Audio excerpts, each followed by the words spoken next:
We rise with a purpose, shine through the night. Voices of courage, lifting the light. Step into your moment, let your spirit fly.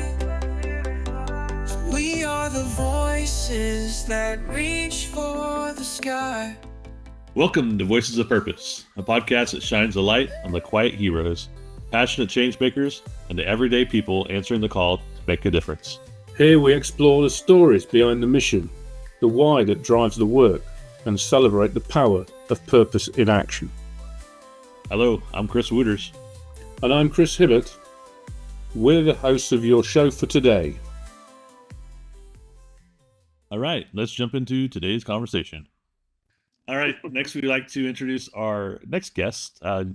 Jennifer Ware is a dedicated Lion within Lions Club International Foundation, currently serving as a past international director representing Constitutional Area 1, which encompasses the United States. In her role, she contributes to the marketing committee, helping to shape the foundation's outreach and engagement strategies. Beyond her international responsibilities, Ware has held various leadership positions with the Lions organization. Her commitment to service is further exemplified by her professional background as a registered nurse, highlighting her lifelong dedication to community well-being. I'd like to welcome Jenny Ware to the show. Thank you for joining us, Jenny. Thank you, Chris and Chris. It's truly a pleasure to be here today. Awesome. Yes, it is the double Chris's. And it's Jenny okay instead of Jennifer. Some people like to, be called. Oh, Jenny is perfect. I'm only Jennifer when I get in trouble. Same for me. It's Christopher when I'm in trouble or late from having it. That's right. Well, once again, thank you for joining us. And like we've discussed before, this podcast is kind of trying to get the voices out there as far as people that are going through different things and basically being able to show the purpose behind them and how people are able to get through different things and to further along the pathway help more people. So I'm going to start out with a quick question, and it's what is your personal definition of purpose? That's a really excellent question. I've never really thought about it. And I just knew from a very young age when my mom's parents were both dying of cancer, I just knew that I wanted to care for people and really wanted to get into oncology and care for patients with cancer, and ultimately became a nurse. Having been raised in a Lions family, I also knew that I always wanted to serve and be a part of the Lions, but growing up, as we know, women weren't officially allowed to be Lions members until 1987. And so growing up, I didn't know how I was going to make that work. I did become a Lion along with I was brought in by my father. He sponsored me in 1993. And prior to Lionism, I loved to work. I loved to take care of people. I loved being a nurse. And that helped get me up in the morning, and it helped motivate me and being around other people. But I can honestly say once I got into Lionism and was asked to be the club's secretary after having been a Lion for a year, I cried. I was so honored that they thought I could handle that, and that was truly the start to a lot of my leadership roles in the club. And the one thing I found is in Lionism, people don't ask you to step forward to watch you fail. They really, truly want you to succeed. And so a lot of the things that I got asked to do was really out of my comfort zone. I didn't really want to be the leader. I liked being involved. But the challenges just really helped me grow. And the next thing you know, I was overseeing our district of 37 Lions clubs. And that's called the district chairperson, the district governor. And at the time, we were 2 districts, and so the 2 districts make a council, and I was actually the council chairperson. And that just really helped me become more of a leader, and one thing led to another. And then I had a past international director by the name of Gary Anderson, 15 years later, say, "So you're ready to run for international director?" Well, international director, there's only 33 from around the entire world, and we represent our constitutional areas in the world. And I kind of laughed, and he didn't. So I knew he was serious. And I really had to sit down and take a look and just really thank Lionism for helping bring out the leader in me. It's helped me to become a better presenter, a better listener. It's helped me to focus. It, there's just so many things. It's helped me become more organized, how to prioritize. It's just been so much more than I ever thought Lionism could be. And I just was always volunteering and having a good time. Even in my personal life, my daughter was in high school, very athletic. And so I had to be a part of the booster club and took over the concession stand. So I don't mind jumping in, but Lionism has just helped me become a better leader than I ever thought I could be in so many ways. Yes, and there's so much to really talk about right there in that segment right there. I want to go ahead and Yeah. start off though with the being a nurse. First of all, thank you for being a nurse, being involved with nursing, and my wife being a nurse herself. I know that it takes a special type of person to be a nurse and to be able to put that much effort and that much love into every different patient that they go through. And knowing you, I know that everything that you do is done with love. But Yeah. I want to go back to that. What exactly pushed you in the direction of, becoming a nurse and actually going down that pathway? Because that in itself is a purpose driven, a process. You have to be able to go in there wanting to do something for a reason. Well, I had 3 brothers, and I was right smack dab in the middle of the ages, and I always found myself being the mother hen. And I kind of liked following rules. And just early on, like I stated, when my mom's parents were dying of cancer, I just knew that that was something I wanted to do, was care for people. And when I started nursing school, it was not black and white like math, right? And it was very gray. And for a black and white thinker, it was kind of difficult. But once I got into the hospital and started doing clinicals and understanding how the body works and how one symptom can be, a symptom for 10 different diagnoses. One of our instructors stated that the person you're caring for is someone's mother, father, brother, sister, grandma, grandpa. And that compassion just really pushed me. And I love people. And when I look at people, I see the light in their eyes. And I know that they are someone to someone. And so I just want to make their day the best possible. I had stated earlier that I really wanted to work with cancer patients, which I did for a few years. And when I was able to make a person battling cancer and who is so sick from their chemotherapy or in a lot of pain, if I could get them to smile just a little bit or to have just a slight moment of happiness in their day, made my day complete. Because I knew I got to go home after my shift. I got to go on with my life, and they were living their life 24/7. So I think that's what really drives me, is just helping other people be the best that they can, whatever situation they're in. And it's hard to not to judge people because we see them in the moment and we don't always know what's going on behind the scenes, what has gotten them there to that moment. So I always try to be the benefit of the doubt, kind of a person that they're probably not always like that. And after I worked in oncology, I came back to my home area and actually ended up in mental health nursing in an outpatient mental health clinic. And that was one thing I swore I would never do. And it was just a great job that also helped with, leadership skills, communication, listening, organizational skills. And in mental health, you really have to listen to the story that they tell, not so much just the symptoms. You can't take somebody's blood pressure in mental health and say, oh, you have depression or anxiety. You really have to listen what they're saying. And so mental health, nursing Lions, growing up with three brothers and having to be the tough one. I think it's just all helped make me who I am today. And the mental health, I know, I'd say it's one of the hardest ones to be a part of too, because you want to help out somebody, and it's so hard dealing with so many different things. And like you said, there is no certain way to fix every single time, and it's so differing, and it's become more and more of something that we need to help out with more in the world. And I applaud, Lions Club International for actually stepping up to be doing more with mental health as it's needed.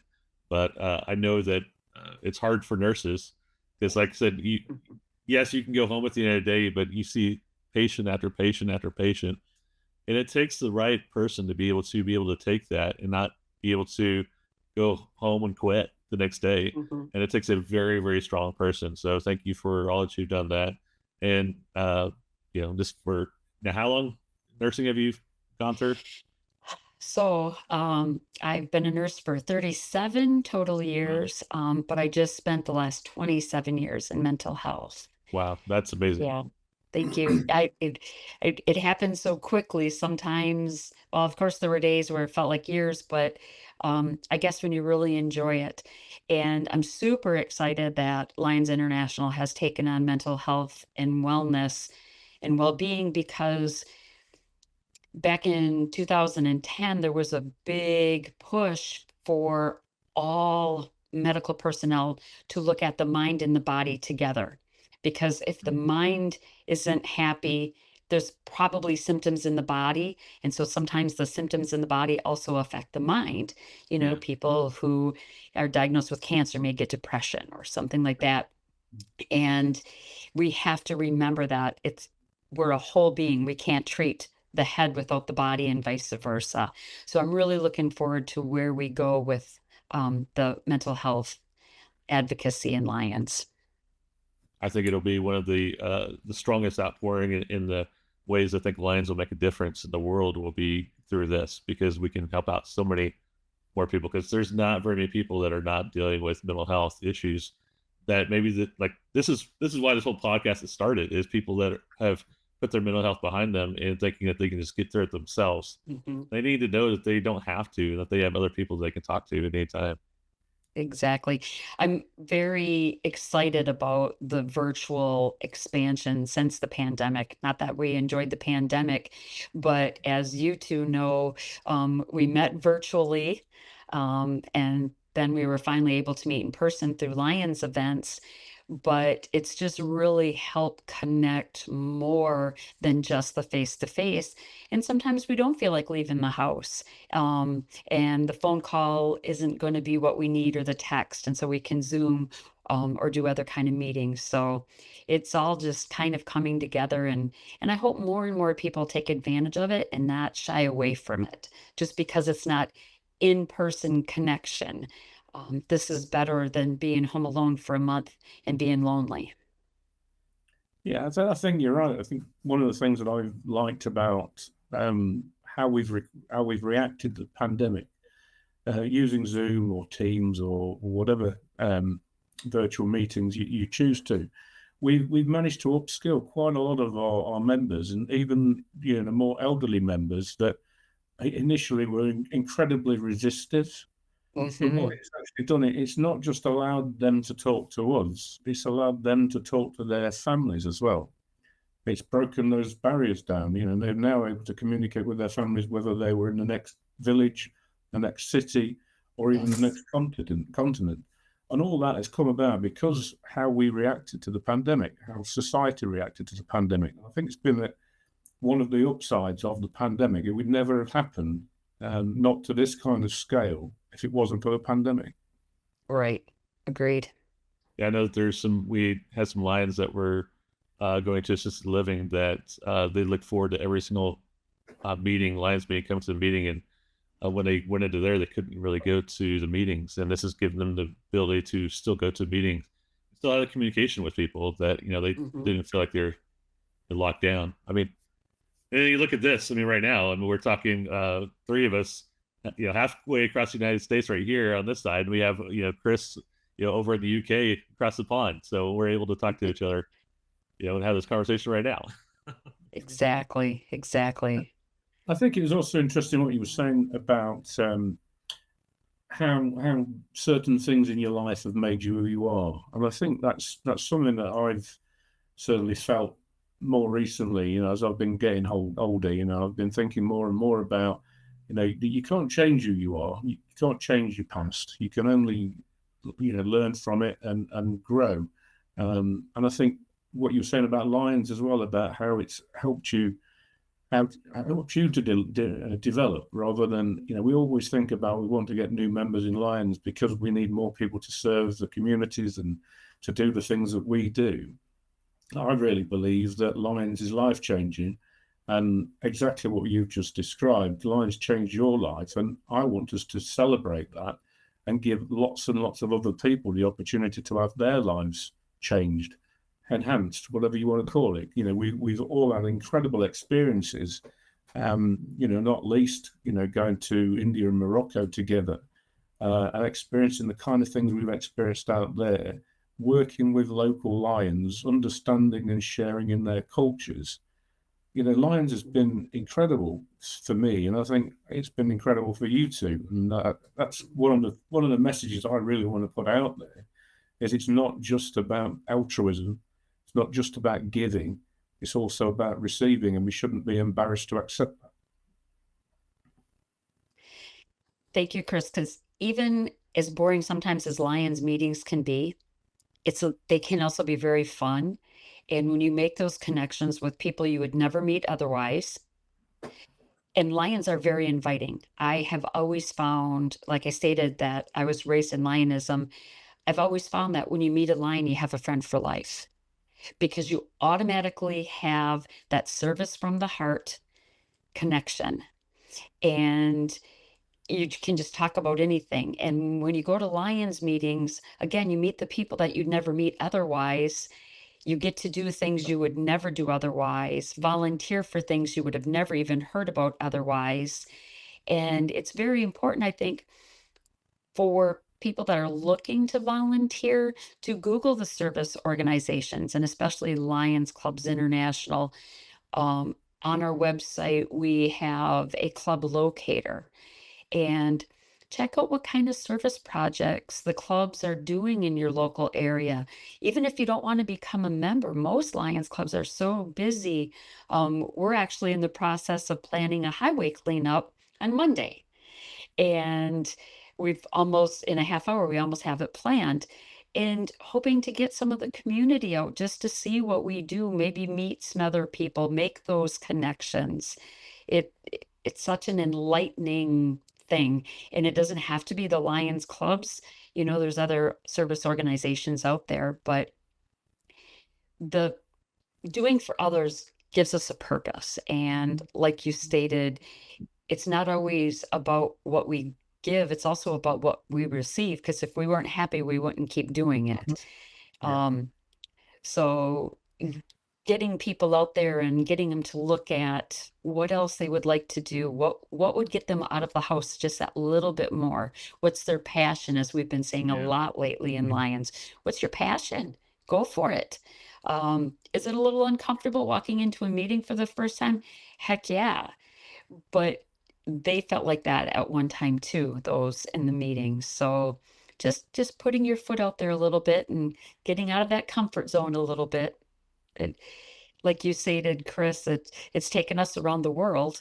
We've been to India for almost 2 full weeks for providing service with the local Lions, going into villages we didn't even know existed, helping with health clinics, taking blood pressures, blood sugars, providing vision screenings.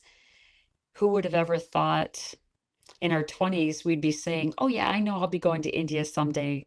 Or we were just in Northern Africa and we went to Nairobi and Marrakesh, providing again health screenings, blood screenings, and vision screenings, providing food to those that would never have been able to put on their Ramadan dinner like we do in the States when we hand out food baskets for holidays. So it's just, it can be as local as you want and, adopt a highway, hand out food baskets, or you can also travel the world and meet others, learn cultures. And I think that's what's really cool too, is once you start learning the other culture around the world, but how we're all still connected as Lions from the heart. And I think we're also, I think we're also connected, as people. We all essentially want the same thing, don't we? We want a roof over our heads. We want food. We want warmth. We want friendship. We're all exactly the same wherever we're from. We may have different politics or different religions or whatever, but essentially, when it boils down to it, we are all humanity. I like to look, I think a word that's used very, the word passion, as I think is something that I know it's been said a lot lately, but I think there's a lot of truth to it, because whenever someone starts serving and they have a passion for something, they tend to want to see it through, as far as like if they're just doing it to serve, they might not see that project all the way through, but if they're passionate for that project, and they're going to see it through, and they're going to make sure that not only the people that they're not there just to serve, but they're there to empower those people. And I think that that's our next goal, I think, is to be able to really empower people and not just serve them. Because if we empower them, then we know that hopefully that they'll do the same and empower somebody else. And that's a chain that will never be broken. There was a great example that a past international director from India had been talking about, that when they would hand out clothing, they would invite the person forward, get pictures. And one of the younger Lions in their 20s looked at them and said, well, we're giving them the clothing and we're handing it to them, but what if that's not the color shirt they want? And it made their club step back and say, oh yeah, are we doing it for the picture we're taking, or are we doing it for them? And so then when they started having the clothing handout, they were letting those that attended pick the colors, and the smiles were bigger and brighter, and people left happier. And the Lions who supplied the clothing even felt happier. So it was a real neat way, instead of, oh, look what we're doing. It was, we're doing it for you, not to you.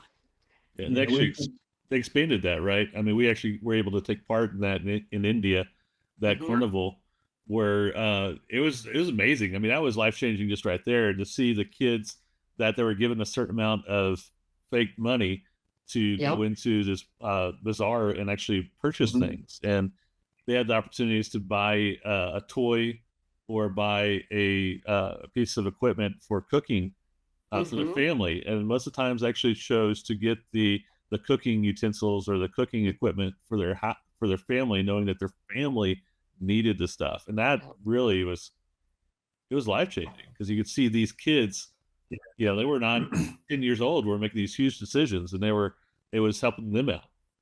Yep. They were so excited to be able to help their family.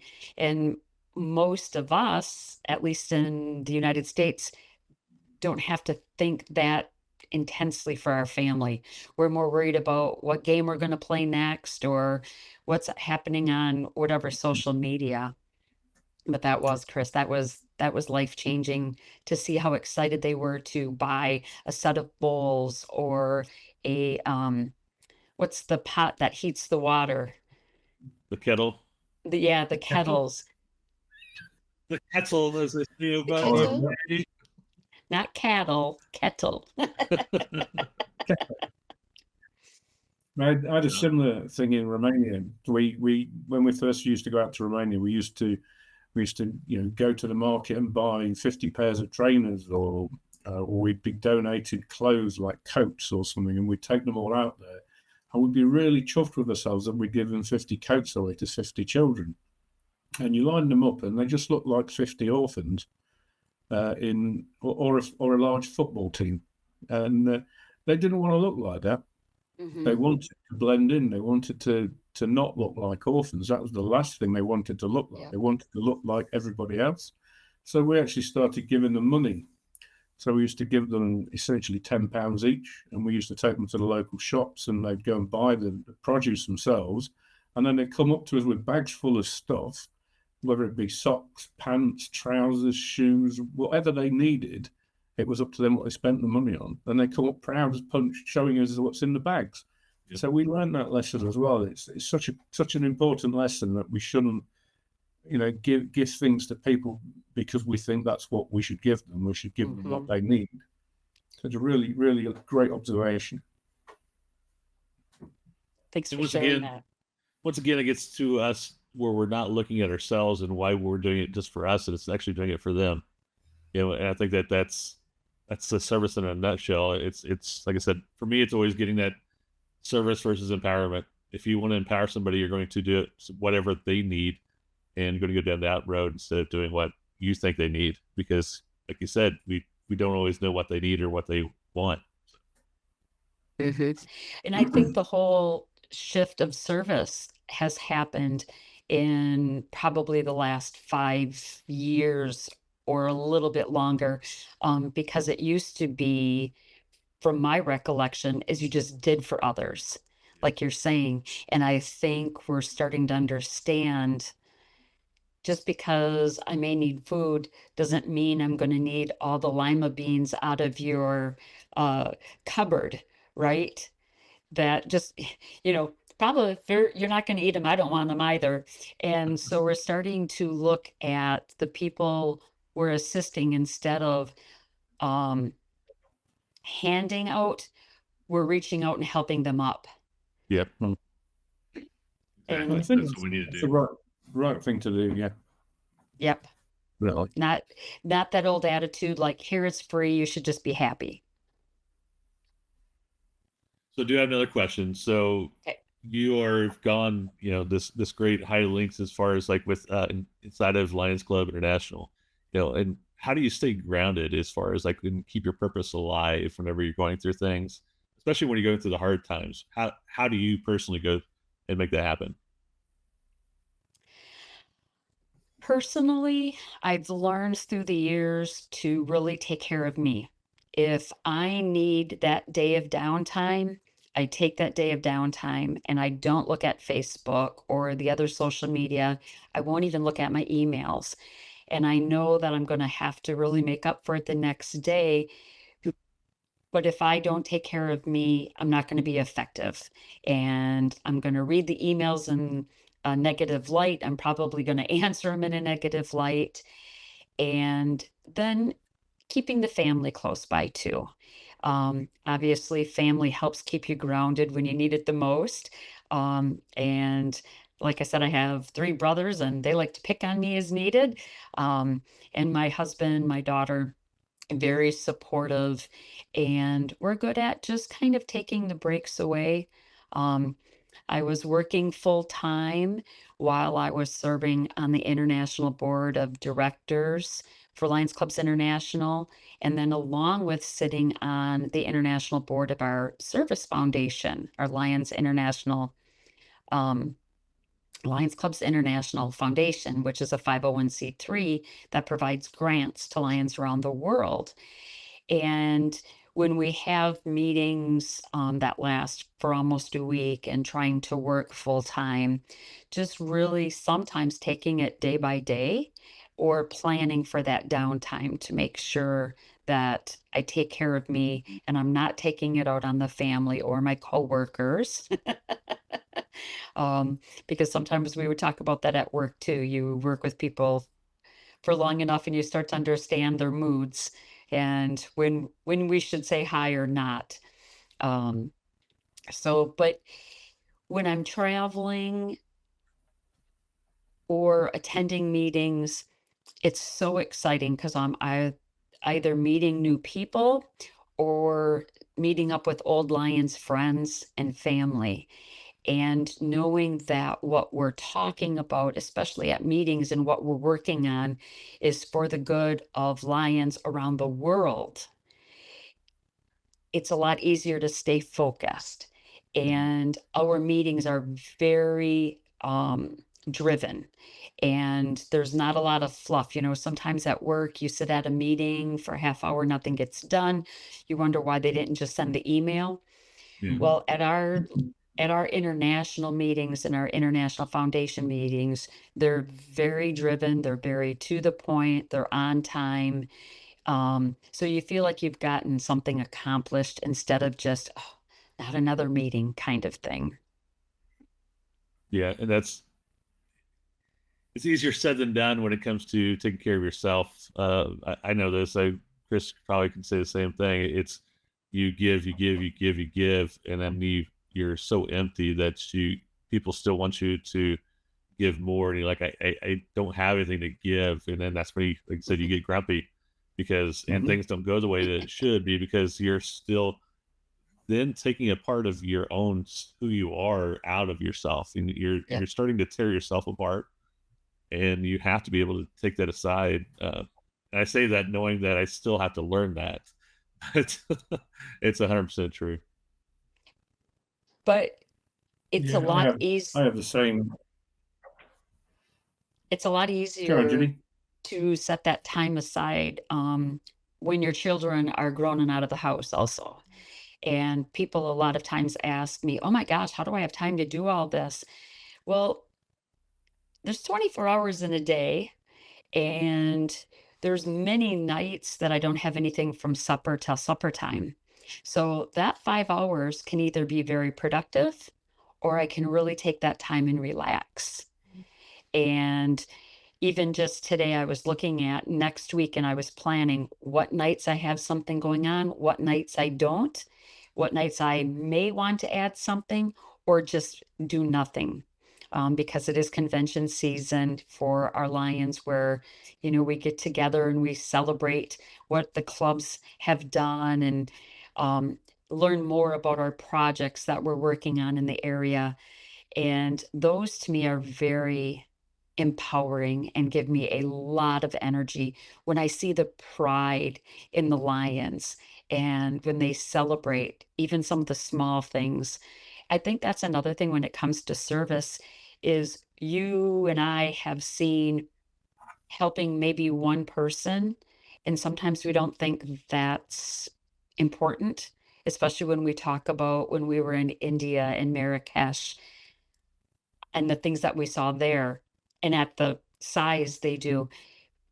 But helping just that one person can make the biggest difference in your heart, and you'll never forget it. My story that I always tell is at Christmas time, how many years ago, and I was chairperson for Santa Claus, and it's Christmas. We're busy. I'm tired. My daughter is probably 4 years old, and I just want to be home. And I thought, oh, why am I doing this? And this little guy came running into the hall to see Santa Claus, and his clothes were too small. His suit that he had on were too small and they were stained.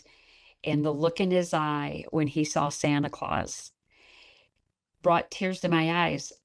And I thought, if I don't have another child come in today, he made my whole day worth it.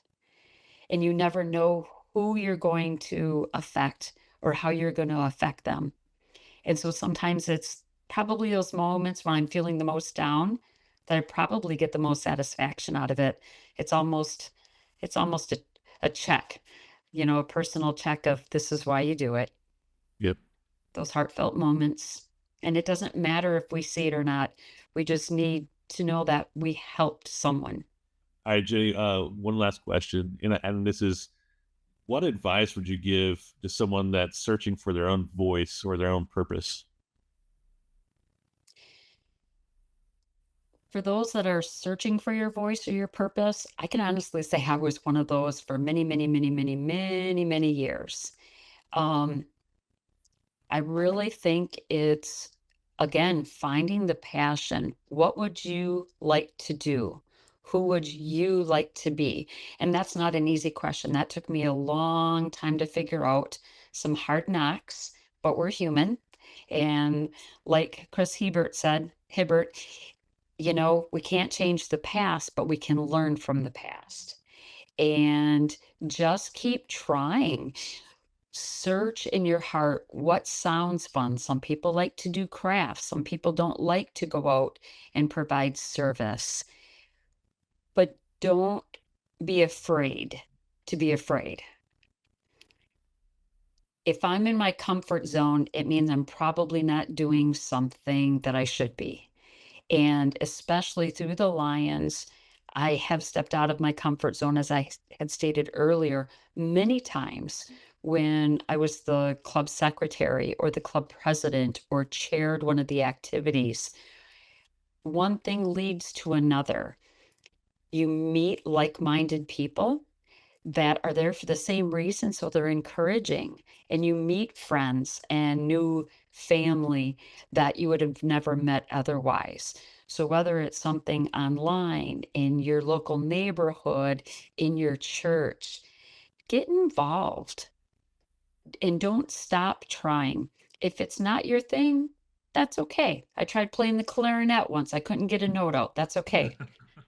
So I stuck with the bassoon. But just get out of the comfort zone every once in a while. You don't have to do it every day, but it's good to give different things a try. I like that. And I know that for us, all three of us, we're all three Lions, and Lions Club International has been great to us, but it's not for everybody. And the one thing I can't say is that there are different organizations that are out there. We're going to have a few more on the show to showcase some of their stuff too. There are other things that people need help for, and find, like you said, they just find your purpose and get out there and try it. I mean, we have a referee shortage when it comes to pretty much any different game or any sport in the United States for when it comes down to kids. Become a referee, become a coach, become a mentor, become whatever you can, and just try it and know that you're trying to find yourself. So thank you very much for that, Jenny. I think it's very similar to those questions you're asked when you're leaving school. What do you want to be when you grow up? And I think it's fair to say I still don't know what I want to be. And I'm still not sure if I've grown up. So I think finding your purpose is something that, for some people it might come in in an instant, and something that's happened in your life that triggers a decision and a passion. For others, it may be something that you never find. It may be something that you find over time. So it's a difficult question. It is. When Chris tried to ask me that one, I struggled with it just as much. It is tricky. It is. Well, there's no right and wrong answer either. I mean, it's just you have to try to find it yourself. Yeah. And I can honestly say, I just always knew I wanted to be a nurse. I just always wanted to help people, and I wanted to be married, and I wanted to have a child, but that doesn't always happen in the order that you're planning it. Yeah. And so you just kind of muddle through and take it one day at a time. But boy, sometimes those days can feel like a week or a month. And going back to mental health, I think it's good for everybody to hear we're not always happy all the time. Yeah. Inspirational speakers, I want to start hearing some of their backstory. I want to hear when they finally had the aha moment and started becoming the inspirational speaker. Because it's those hard times, those dark, deep, black times, once we're able to overcome them. And when it does come to mental health, the one thing I do want to add too is it's not an easy road. Working on your mental health is not easy. And it's like leading a horse to water. You can't make him drink. Many, many times in the clinic, we saw people come in, and again, we can give them the tools, we can recommend the tools, we can offer them the tools. But sometimes you have to open those closet doors you don't want to open to really work on those mental health issues. And I don't blame them for not opening those doors. So just encouraging people to seek assistance, and then they get to decide what they want to work on or not work on. And all of life makes us who we are. Yeah. The good, the bad, the ugly, right? The beautiful. So it's an interesting trip. Life is. Absolutely. I think one of the other things you mentioned was it's something that I say is you can't underestimate the impact you have on somebody. Yeah, and you said earlier that you don't know.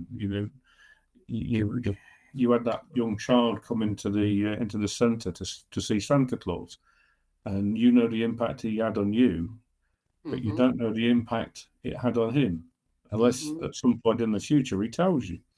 And guarantee it was a really positive influence in his life. And I'm a big believer of we have a balance of negative and positive things going on in our lives. And I think you've just got to try and, load up on the positive wherever you can, because, your negatives will come sooner or later. Especially when things are going good. We always think, oh, when's the other shoe going to drop? When's the bad going to happen? And ultimately it does. Yeah. It's sadly, it's a part of life. And we're often judged by how we get through those times, though. And it's not only us being judged by that, it actually starts to develop our character. So, and I think to get back to the mental health part of that, it's good to know that you're never alone as well. There's so many different things that are out there, so many different programs that are out there for people that are going through mental health, that if they need someone to talk to, there are different places to talk to. So please, if you are going through something and you feel like you can't do it, don't feel like it's too much to put on a friend or too much to put on even a stranger to talk to them. But please reach out. Please let someone know. It's never too late. It's never too late. And you need to be able to be heard at some point to make sure that you get through whatever you can. There are times that people that have dealt with the conclusion part of mental health gone wrong, that they will tell you that people around them would have done whatever they could. They would stay up that extra minute. They would have stayed up that extra hour. They would have been up at 2 a.m. in the morning, 3 a.m. in the morning to make sure that they were see a different conclusion. And we don't want to ever get to that part. And I can tell you that for me, feel free to call me up in the middle of the night, 2 a.m., 3 a.m., whatever, and talk to me. Let me know how I can help you, how I can just listen to you. Yeah. And I know that there are other people out there the same way. So please, feel free to, reach out. Yeah. Agreed. Well said, Chris. Yes. So one other thing that we always want to try to do in this first few of our Voices of Purpose is to talk about Tell-A-Thon 5. So Tell-A-Thon 5 is a program that basically is put on by the Lions Virtual, that basically helps to showcase what Lions Club International Foundation is doing around the world. Our next broadcast will be June 1st. And in order to sign up for that, we ask that you go to lionsvirtual.org and click on the sign up for Tell-A-Thon 5. You will get a link to the broadcast in your different spoken language and in your time zone. So please click on that, go online, lionsvirtual.org, sign up for that. And I know that both of you guys have been lucky enough. We've all been lucky enough to be a part of these last two Tell-A-Thons. This one that's coming up 5 and 4 by being in Morocco and India, and Jenny, you were in Kenya. What is one of your memories, your fondest memories, Jenny, as far as in any of those trips? Oh, that's a tough one. There are so many. The one that probably brings me to tears almost every time I tell it is when we were in India, and there are the elderly that do not have family. No. And it's either they're homeless, either because they don't have family, or their family can't afford to have them live with them. And so they literally live in slums, which are abandoned cement buildings. Their shutters barely cover the windows, their doors don't really cover the walls, and they have, cement or dirt floors. And it's warm in India, but it's cold, and everything is just cement. Well, there's a group of lions for 25 years that have been delivering food monthly to a group of the elderly. The elderly their names have been given to the Lions Club. The Lions Club have reached out, and the people have accepted the assistance. It's called Food for Life, and it really is for their life, or they wouldn't be getting the nutrition and would probably be a long starvation, and a more miserable being that they already are. And we delivered food to a few, and we assisted. I couldn't carry the box. There was so much food, but the food is for a whole month. And so we went, and it was incredible, because when you saw the person receiving the food, they would see the lion and Lions member, and they wouldn't even look at anybody else in the group, because they knew that they had to sign the paper to receive the food for the month. And once they signed it, then they were willing to talk with the group and share their story. One of the stories was that a gal is a widow, and she has 2 sons. She hasn't seen one son since 1993. She doesn't know if he's dead or alive. And the other son can't afford to have her live with them. And so she's living in one of these abandoned buildings. No electricity. You don't even want to know the bathing facilities.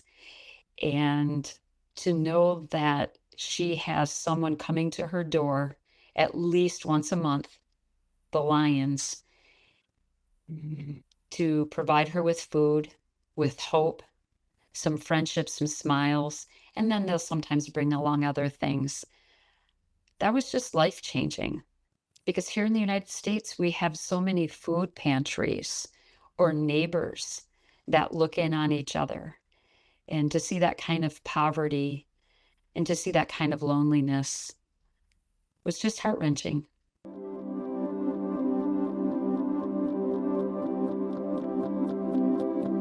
We're in a poverty-stricken area of Calcutta, and we're doing a Food for Life program from the Howrah Lions Club. They package a box of food of non-perishable items, and every single month the Lions Clubs get together and they will deliver these, and they'll deliver them to each household. They'll take a little tut-tut, they'll take a little cart to go and deliver these.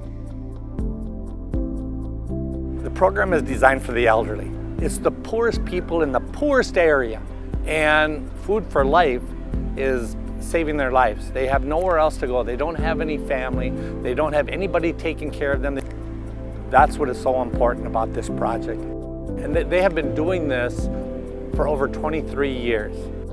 They started out with 15 families. Now they're up to 55 families, and their goal is to be able to get to 100 families. We talk about giving to our foundation has to grow. There's more need than ever before. And not only do we give to our foundation, but our foundation gives back to us as well. That's how we can do big things that our clubs normally can't do on their own. And not only in your own community, but it's all over the world. When there's disaster that strikes, people step up. People step up and say, how can we help these people out? And when you give $1, 1 yen, 1 rupee, that entire dollar amount goes off to those in need, 100%. And there are very few organizations that can say that. And every single day, we all wake up and say, how can we make life better for somebody else? How can we show a little bit of kindness? This world needs more kindness more than ever before. And we all find our ways to be able to help, and there's no better way than being a lion or a Leo. It just makes you proud, and I'm so grateful to be able to see the wonderful things that we continue to do day in and day out. We make a great day for millions and millions and millions of people each and every day.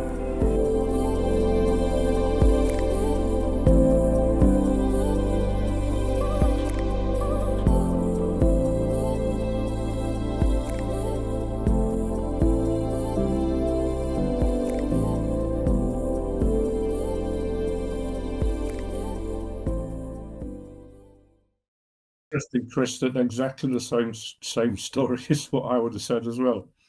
Exactly the same project, for the same sort of reasons. It's amazing how that project has sat with so many of us. Yeah. Well, and I don't understand how the Lions found the same people every month, because the alleys were so narrow and there were no markers and everything was 90 degrees. And again, no markers, no street signs. I don't know how they found the same people every time. But what an incredible, incredible dedication by the Lions in that area.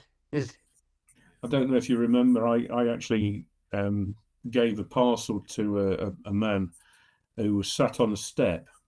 His wife sat on a step, but he wasn't communicating. He wasn't really aware that we were there. And it turned out he was blind and deaf.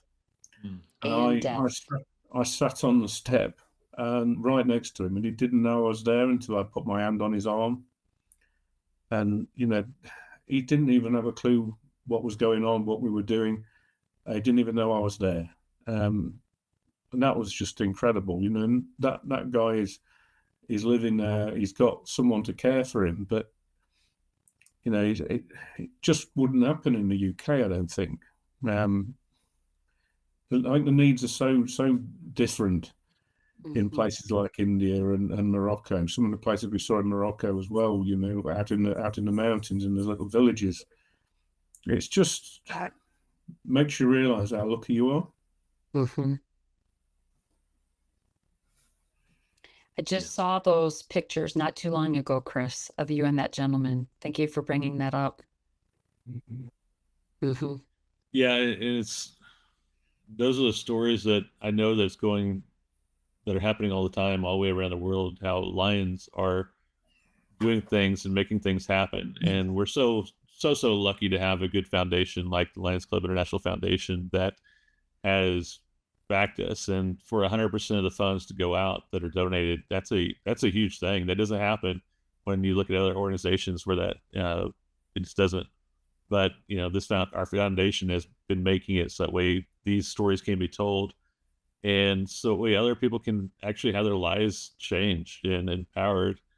And I'm so lucky, like I said, to be involved with this, you know, that part, you know, and to be able to go to Morocco. And there's so many different other stories that are going to be told. I know that there were quite a bit in Morocco and quite a bit for Kenya this next year, so I'm really looking forward to it. A little bit more that I would like to talk about on our foundation, our Lions Clubs International Foundation, which is worldwide, is a 501c3, founded in 1968, and we, through the foundation, have already donated or provided over $1.2 billion in grants to Lions worldwide, which means in over 200 countries and territories. And what the foundation does is it empowers Lions to do more, because a lot of times the Lions want to do something like Food for Life, but they're only able to raise X amount of dollars.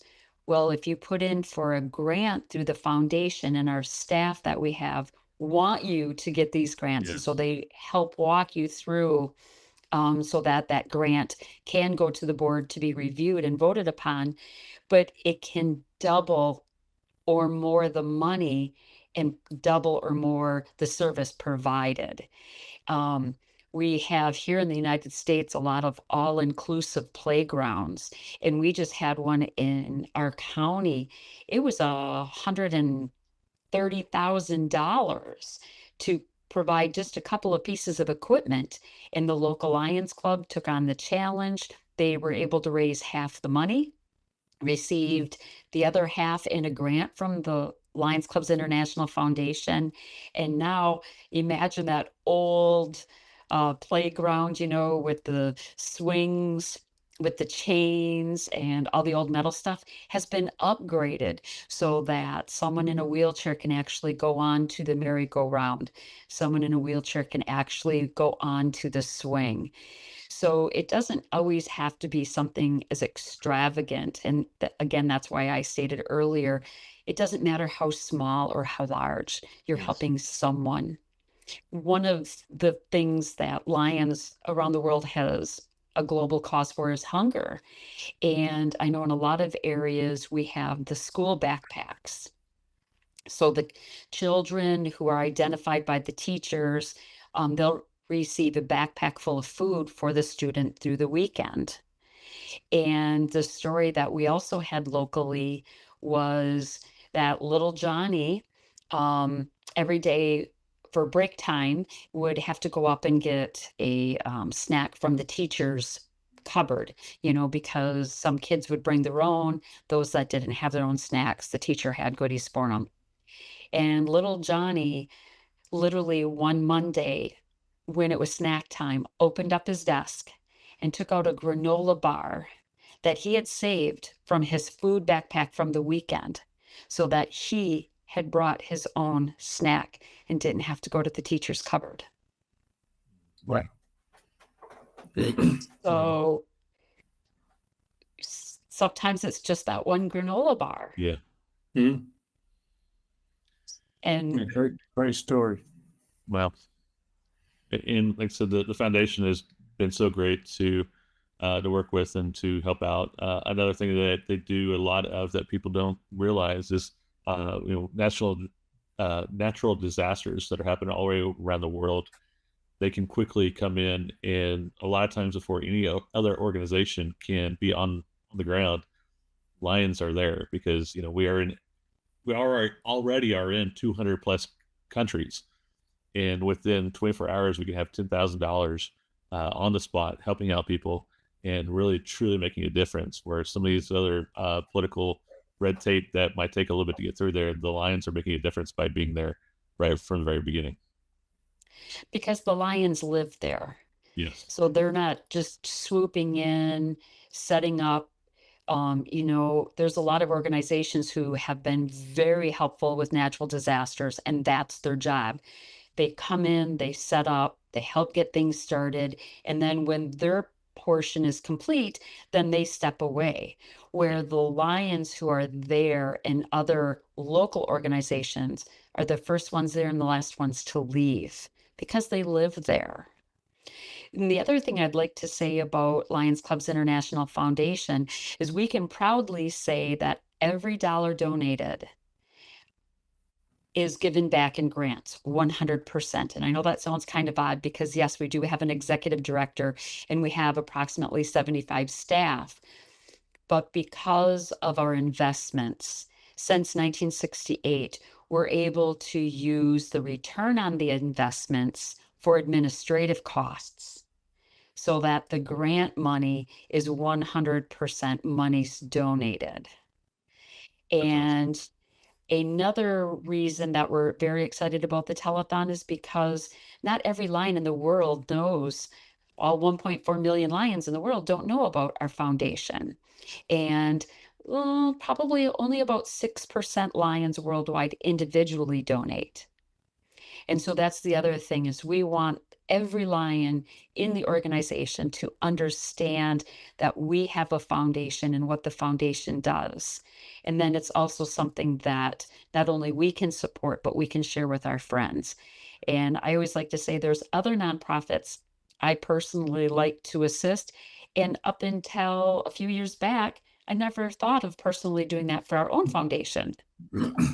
Yeah. So I'm going to personally encourage all the Lions out there to help me continue to donate to the foundation. And again, nothing is too small, and obviously nothing is too large. And it's a great foundation to share with our friends also. We Exactly. accept donations from Lions, Leos, non-Lions, and of course businesses also. Exactly. And if you want to go to that, if you want to be a part of donating to Tell-A-Thon 5, you can actually go to lionsvirtual.org and click on the donate on the top. That link will send you directly to Lions Club International Foundation page, so you can actually donate through there. And every single dollar that is raised through there will actually go through the Tell-A-Thon 5 total. So thank you for being a part of that, and hopefully you will come out and watch that June 1st. Make sure you go to lionsvirtual.org and sign up for that time. I know I will. I'll certainly be there, and hopefully we'll see lots of people online. And some people that maybe not seen what lions do. So it's not just for lions. So if you're a lion, tell people that aren't a lion, get them the link, get them to go on, and even just spend half an hour and just see what lions do. And if you're there for half an hour, I can imagine, I guarantee you'll stay there a little bit longer. Mm-hmm. If you'd like to hear more from Voices of Purpose as well, we'll be talking to other people that are involved with the Tell-A-Thon 5 leading up to that June 1st date. So please follow us at anywhere that you can find your podcast and be a part of us. If you have any different recommendations for people that would be guests on the show, please reach out to voicesofpurpose.org and join us. We want to thank Jenny Ware for being on the show today. Is there any last comments you'd like to make, Jenny? Other than if you're not currently volunteering or serving or assisting someone, there's no greater satisfaction than helping your fellow man, even if it's just opening the door at the grocery store. But I want to thank you both for the time and look forward to Tell-A-Thon 5.0. It's going to be great. That's just one story. Join us on June 1st as we tell the story of how LCIF is changing lives in every corner of the world. Real people, real service, real change. Be a part of something global. Sign up today to get your personalized link delivered in your time zone and your language at lionsvirtual.org. Because together, we're not just telling stories, we're making them happen. Thank you for joining us on Voices of Purpose. If today's story moved you, inspired you, or sparked a thought, don't keep it to yourself. Share it, live it, let it drive purpose in your own life. Until next time, stay grounded, stay inspired, and keep using your voice for good.